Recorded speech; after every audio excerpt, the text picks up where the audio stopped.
Hello everyone, कैसे हैं आप सभी। उम्मीद करती हूँ आप सभी अच्छे होंगे और आप लोगों की स्टडी अच्छी चल रही होगी। ज़्यादातर तो जो मेरे चैनल से जुड़े लोग हैं वो एचटेट एग्जाम के रिजल्ट के वेट में होंगे। तो देखिए भाई, एचटेट का एग्जाम का जब रिजल्ट आता है तो सबसे पहले आपकी बायोमेट्रिक लिस्ट आती है। बायोमेट्रिक के लिए आपने जो नंबर उस टाइम पे दिया था उस नंबर पे आपके पास एक एसएमएस आता है। तो ये जब भी आएगा एसएमएस, लगभग एक हफ्ते के अंदर आ जाएगा, तो आप लोगों को चैनल के ऊपर सूचना मिल जाएगी। बाकी जिनको पता है कि भाई जिनका एचटेट एग्जाम क्लियर है वो आगे अपनी स्क्रीनिंग की प्रिपरेशन कर रहे होंगे। तो आज की ये वीडियो आप लोगों ने टाइटल देखा, ये तो मैंने आप लोगों से थोड़ा सा कन्वर्सेशन किया। आप लोगों ने टाइटल देखा होगा कि भाई आज की इस वीडियो में मैं आपको बताने वाली हूँ कि मैं आज के दिन मुझे पूरा 1 साल हो गया है जॉब करते हुए। तो भाई ये बताऊंगी मैं आपको इस वीडियो में कि मेरा जो एक्सपीरियंस है वो कैसा रहा, बच्चे कैसे होते हैं, कौन सी क्लास के बच्चे आपको पढ़ाने पड़ते हैं। जो नए व्यूअर्स हैं उनको भी पता लग जाएगा कि मैं किस पोस्ट पे हूँ, कहाँ पे मेरी ड्यूटी है। तो आपकी जो ड्यूटी होती है वो आपको होम टाउन मिलती है हरियाणा में या नहीं मिलती है, सैलरी आपको कैसे मिलती है, यानी पूरी जो जॉब प्रोफाइल है पूरा आप लोगों के साथ रियल एक्सपीरियंस मैं यहाँ पे शेयर करने जा रही हूँ। तो चलिए भाई वीडियो स्टार्ट करते हैं। तो भाई आज के दिन पूरा 1 साल हो चुका है मुझे जॉब करते हुए। यानी जब हमारा रिजल्ट जो आया था वो तो आया था 27 जुलाई को। उसके बाद 29 जुलाई को 2024 में हम लोगों की जो ज्वाइनिंग थी वो डीएससी में पंचकुला हो गई थी। उसके बाद स्कूल अलॉटमेंट की जो लिस्ट थी वो आई थी 13 अगस्त को कि आपको कौन सा स्कूल मिला है। उसके बाद भाई मेडिकल हुआ था, डॉक्यूमेंट वेरिफिकेशन हुआ था जो डीओ ऑफिस होता है वहाँ पे। तो उसके बाद आप लोगों को जो स्कूल था वो मिल गया था। मेरे साथ के और भी लोग होंगे भाई जो लगे होंगे, ठीक है। तो वहाँ पे जो मुझे जो जॉब मिली है वो मुझे मिली है गुड़गांव डिस्ट्रिक्ट में, और गुड़गांव डिस्ट्रिक्ट में सोना ब्लॉक पड़ता है, ठीक है। वहाँ पे मेरी जॉब है। प्लस में जो नए व्यूअर्स हैं जिनको नहीं पता कि भाई ये जो जॉब होती है आपको किस प्रकार से मिलती है, तो देखिए ग्रेजुएशन के बाद आप लोगों को बीएड करना होता है।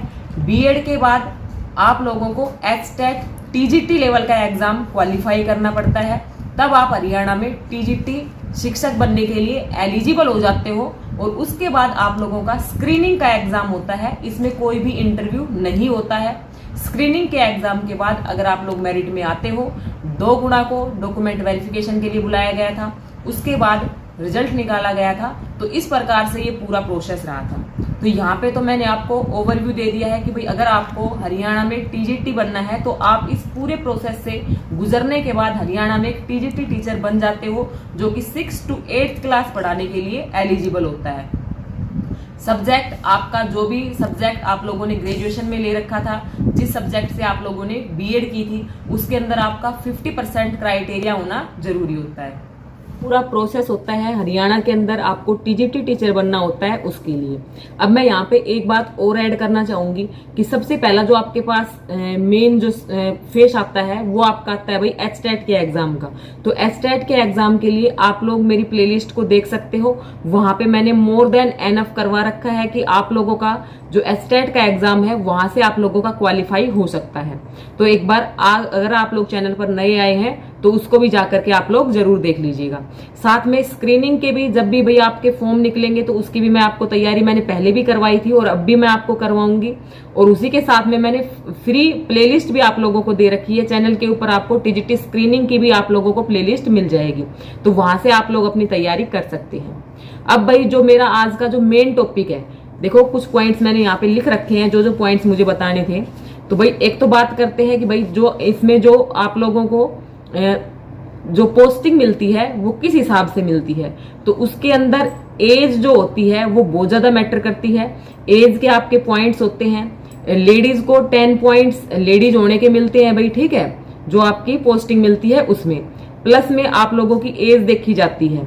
जैसे कि मान लो भाई मेरी 30 एज थी तो 30 + 10 मुझे फीमेल वाले मिले थे। उस हिसाब से फिर मेरिट के हिसाब से जो स्कूल था वो मिला था।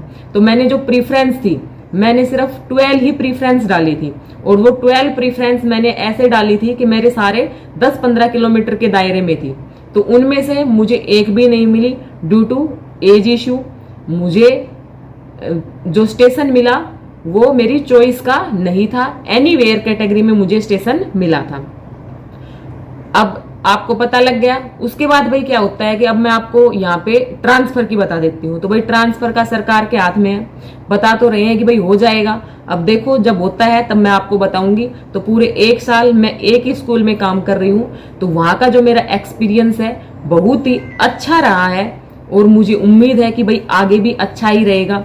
अब कुछ लोग पूछते हैं कि भाई स्कूलों में पॉलिटिक्स वगैरह होती है, तो भाई ये सब कुछ आपके ऊपर डिपेंड करता है टोटली कि आप इनमें इन्वॉल्व होते हो या नहीं होते हो।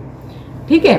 बात करें जॉब प्रोफाइल की, तो आपकी जो जॉब प्रोफाइल है भाई मेरा जो एक्सपीरियंस रहा है, पर्सनल एक्सपीरियंस बहुत अच्छा रहा है। आपको बिल्कुल बहुत ही मतलब जो बच्चे मिलते हैं वो भी इतने अच्छे मिलते हैं कि आपसे बहुत ही अच्छे से पेश आते हैं और चीजों को बहुत जल्दी समझ जाते हैं। ये चीज मैंने देखी है कि सरकारी स्कूलों में जो पढ़ने वाले बच्चे होते हैं, आप उन पे अगर थोड़ी सी भी मेहनत करते हो तो वो आपको रिटर्न में डबल देते हैं।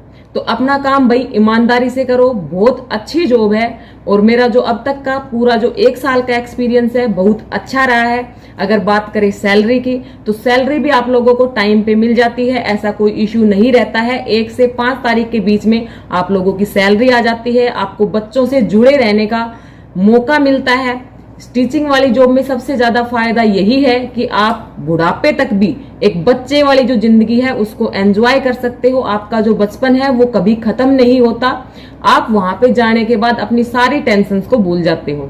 बात करूं अगर वर्कलोड की, तो भाई मैं लैंग्वेज टीचर हूं, तो लैंग्वेज टीचर के पास ऐसा मतलब ज्यादा कोई वर्कलोड भी नहीं होता है। लेकिन हाँ भाई कुछ काम आ जाते हैं सरकार की तरफ से, तो वो भी आप लोगों को उसमें साथ में ही आप लोगों को देखने होते हैं। तो ये भाई मेरा जो रियल एक्सपीरियंस है वो मैंने आप लोगों के साथ शेयर किया। तो मुझे जो जो बातें लगी कि हाँ ये मुझे बताना चाहिए, तो मैंने सारी बातें आप लोगों के साथ शेयर की हैं।